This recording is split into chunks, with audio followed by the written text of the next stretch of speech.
Black people as a whole, whether you are African American, whether you are foreign black, okay, suffer from the destruction of the family.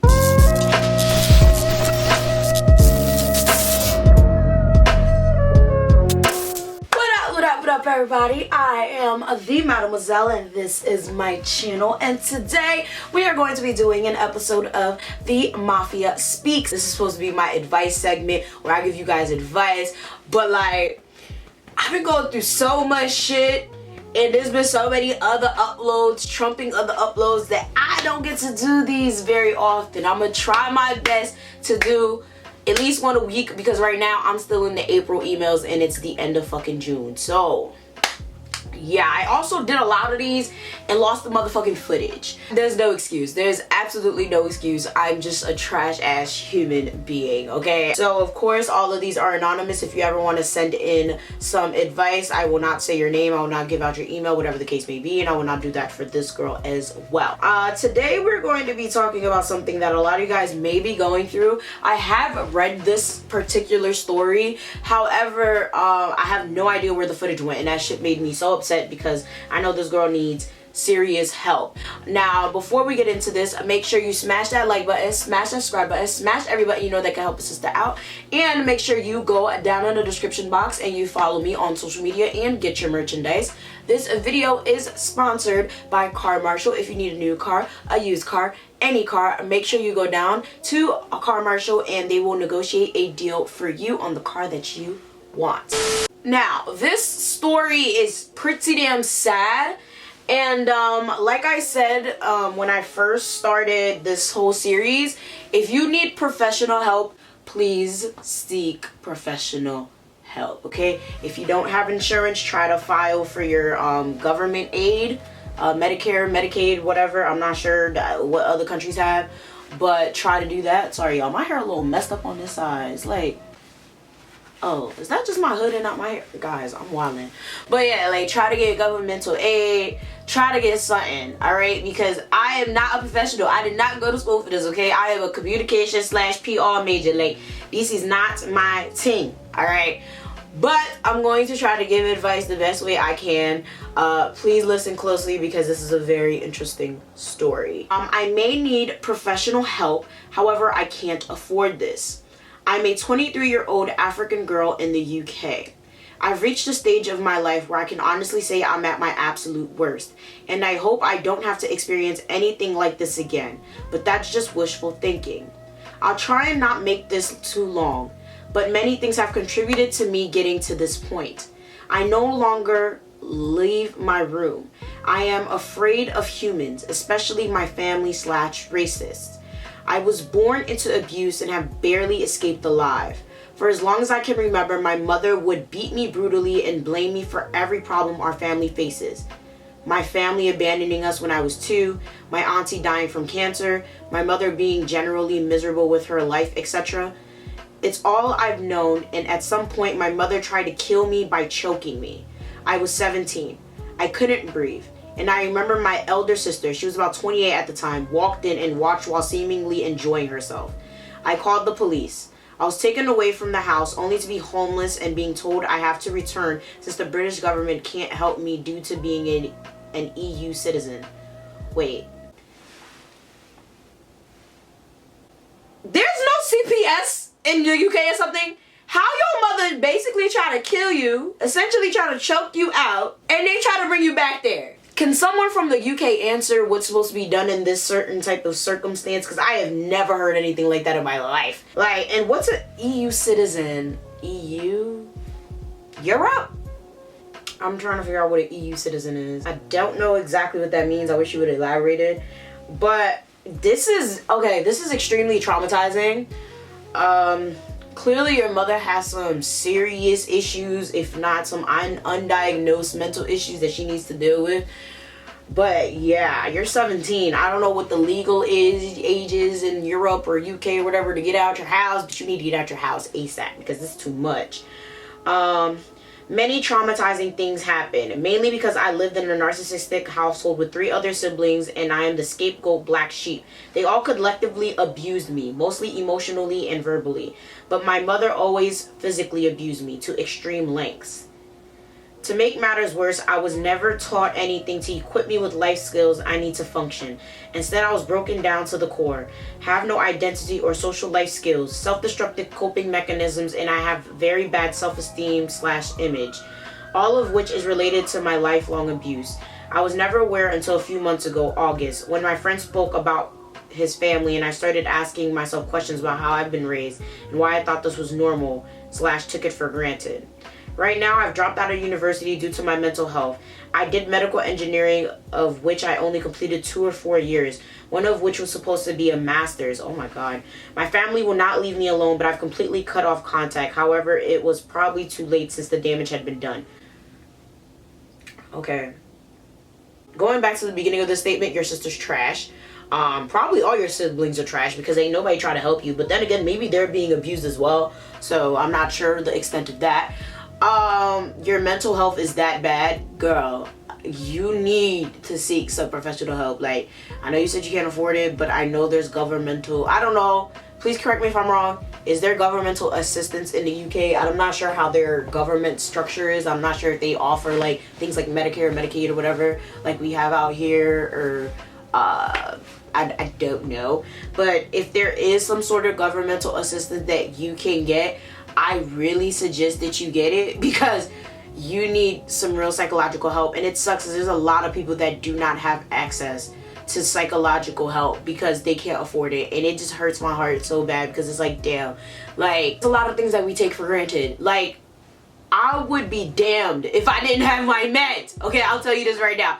Like, anyone who knows me when I was in high school or like middle school would know I was wild. Okay, I was always like on edge. I was always like shaking, on edge, tremoring, mad, angry. So it's just like, my meds have legit calmed me down, have been able to make me think clearly, have been able to make me assess things properly. So it's like, I can imagine not being able to even be fully diagnosed, let alone not having my fucking meds, cause I would lose my fucking mind, okay? And I might sound like an addict, okay? And clonazepam is apparently addictive. I don't think I'm addictive because I'm fine. I don't know. I don't take it every day. A lot of people say you're not supposed, well, my doctor told me not to take it every day or else I get addicted.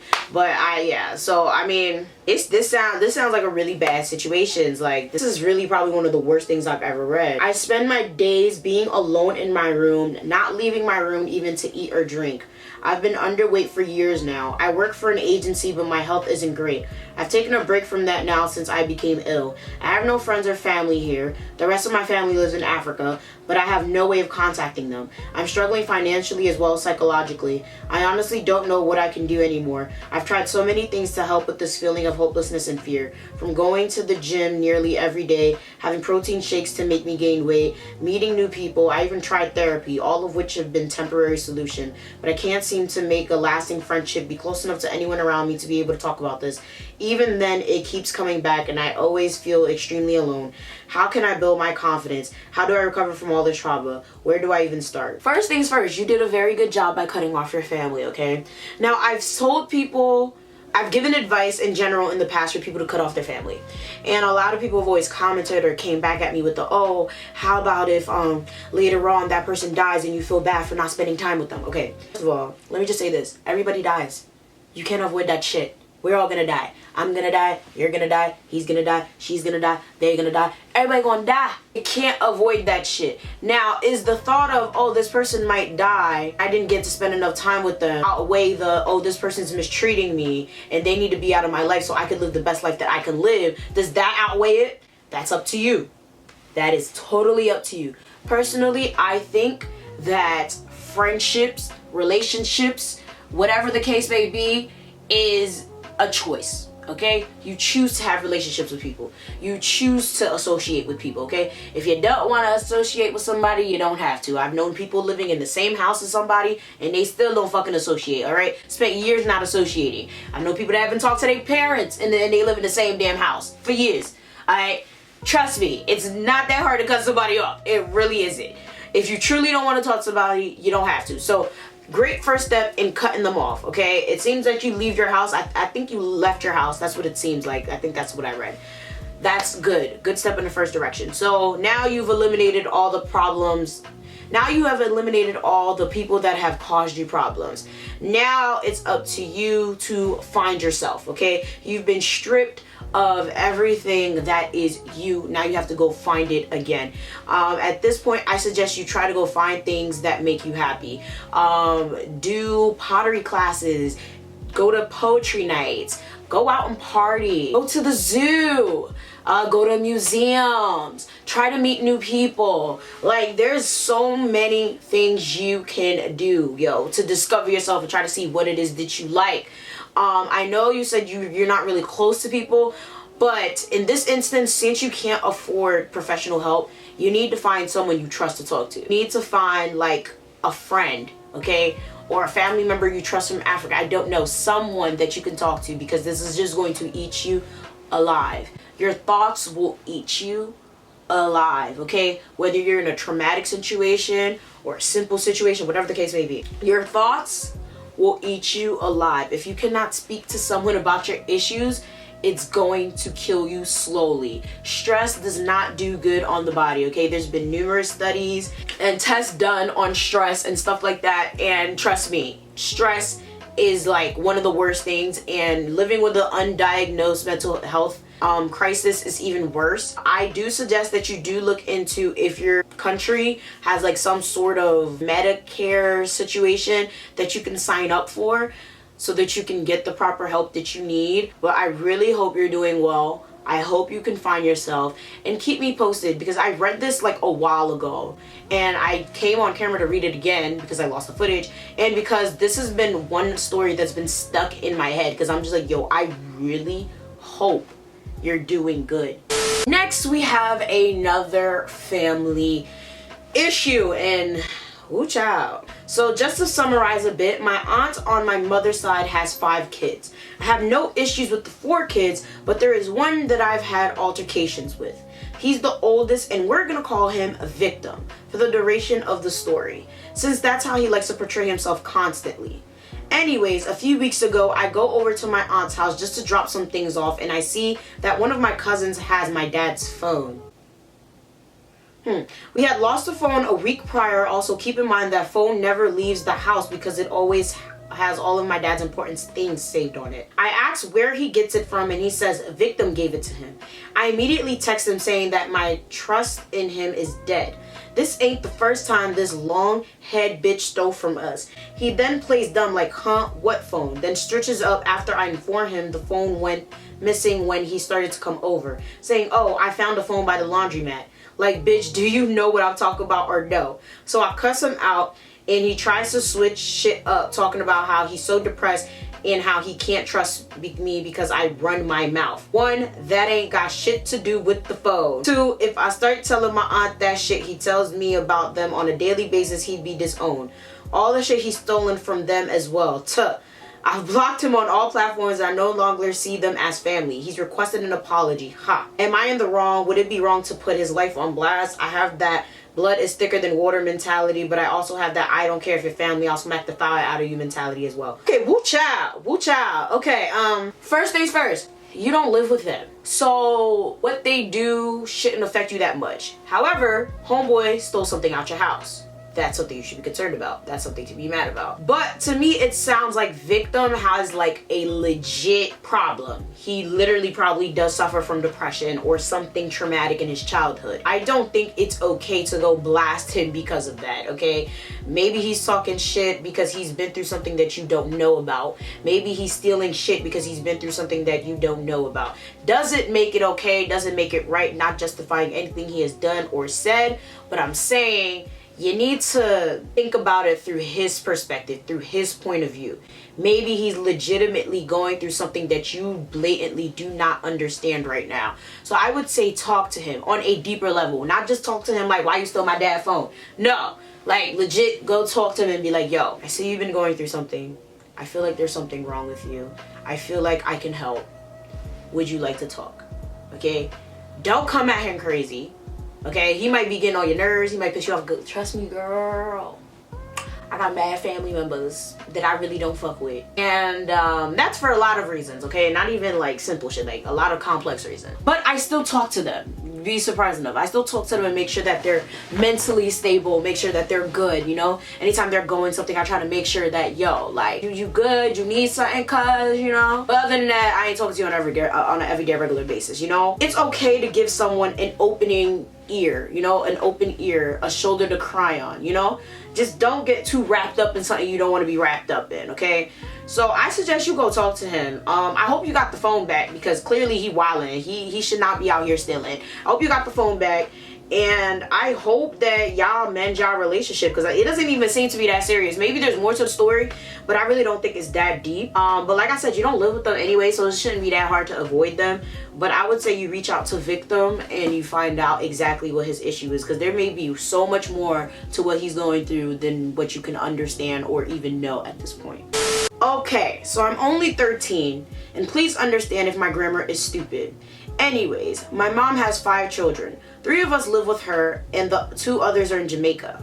Okay, So you can tell right off the bat she struggles, and my father is in Canada, currently trying to get us down there to better our life. Ever since my brother bought his PS4 or whatever it is, he seems ignorant to everything, including how hard my mom works for us and tries her best all the time. I'm just gonna jump to what's bothering me and want to talk about what I talk about but don't feel comfortable talking about. I think that's what it's supposed to say. My brother's 18 and thinks he's grown. And one day my mom was complaining about how he should go look for a job and how he never answers the calls from people looking to hire him. He barged into the kitchen where my mom was working on something for us to eat and stood in her face. Me trying to protect her stood in front of her, and he ended up hitting me twice in the face. Watch out! Okay, shout out to your dad for trying to work on getting y'all over to Canada to better your lives. You know what? I've heard a lot of people talk about how like video games take over some people's lives. But then again, I know a lot of fully functional people who play video games every single day. So I'm trying to think, like, I don't know, maybe video games is his escape. I don't know. I think video games affect people differently. But there has been studies I've seen, maybe I'll link some down below, that have attributed video games to like violence and, you know, disassociative behavior within the real world and stuff like that. So he could be really mentally going through something because of the video games, or has been going through something mentally and uses the video games as an escape. Who knows? But yeah, this is crazy. He hit you in the face. I hope you called the police. Beforehand, I never really talked to him because of things that happened earlier when we were younger. It doesn't have anything to do with me being harassed by him, so let's put that aside. But I haven't talked to him in what I would say was 9 years or whatever. Oh, that's what I was saying earlier when I said I know people who haven't spoke to their siblings that they live in the same house for years. Supposedly he's been wanting to hit me for some time now, I guess. He hasn't apologized either.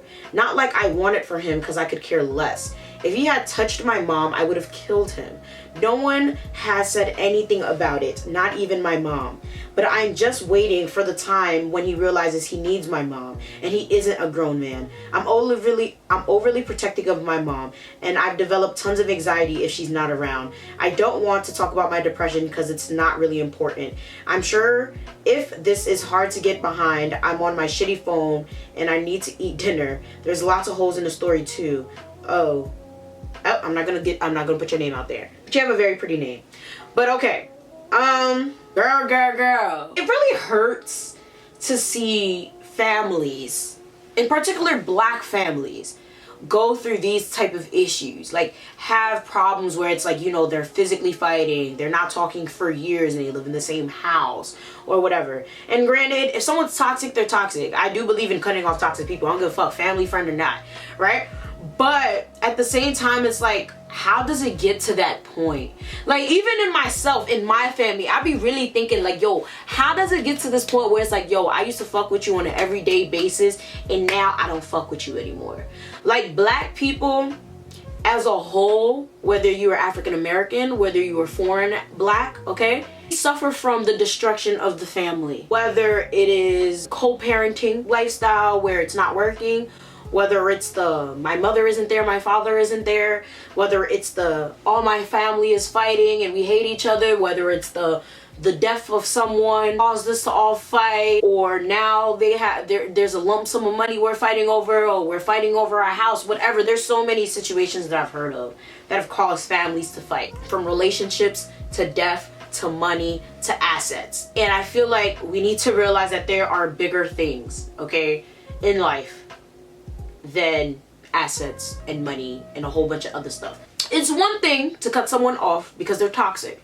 That is logical, okay, because you're trying to better yourself. You don't want toxic people in your life. But to cut someone off due to assets, due to money, due to, you know, just a disagreement is a lot, okay? Cut someone off because of that is unnecessary most of the time, and just downright depressing, because it's like you end up missing out on relationships with loved ones over stupid shit. So in this case, I would say you approach your brother. You don't want him to hit you again, so I would say approach him in a safe setting, like in public, like at Starbucks, you know, something like that. Or like, you know, take him out somewhere. Like, be like, hey yo bro, let's go go-kart racing, something like, you know, somewhere where y'all can enjoy yourselves, or somewhere where there's public, you know, so just in case something happens the police can be called, something like that, you know. Because that I'm not sure, you did say there's a lot of holes in the story, not sure why you guys don't talk, not sure why he hit you in the first place. Well, clearly you're trying to get to the mama, you were in the way, but in general there's clearly some type of built up animosity there, and there's literally 3 sides to every story, and that's with all of these situations. There's 3 sides to every story. All I'm getting is one side, okay? So I can only comment on the side that you're telling me, which is yours. So from what I see, this boy might have some serious issues, okay, that he's dealing with, and he probably don't even want to talk to nobody about it. Or maybe no one has tried to talk to him about it. Maybe he feels like no one cares about him. I feel like that almost every day. Yes, you guys are probably like, what? But we love you. I check on you all the time. Yeah, I know. But to this day, I have what, thousands, hundreds of thousands of people following me, and I still feel completely alone 9 times out of 10. I go to therapy. Okay, I haven't been to therapy in a while. I ain't been there since April. But you get the point. I just isolate myself sometimes. Like, people with mental illness, comment down below. I know you feel it too. Like, we have the means, we have the people, we have the therapy sometimes, and we just don't want to use it. We don't want to talk to nobody. We choose to isolate ourselves. We choose to wallow in our own sadness. Like, that just really is how it is. Like, I try to get myself out of that, but that's just the way it is. So like I said, go try to talk to him. He might really appreciate it. He might tell you to fuck off the first time. He really might. But genuinely, I think you should try to talk to him. If that doesn't work, you fucking tried, okay? You tried, it's whatever. Let it be known that anybody that I've ever cut off, especially if it was a family member, I did try to talk to them. They said fuck off, or they was acting funny, that's when I finally cut them off. But I actually try to give someone the chance to explain themselves to you before you cut them off cold turkey. So yeah, that's it for this video. Make sure you like, share, subscribe, follow me on social media, get your merchandise, do all that, and I'm gonna see y'all next time.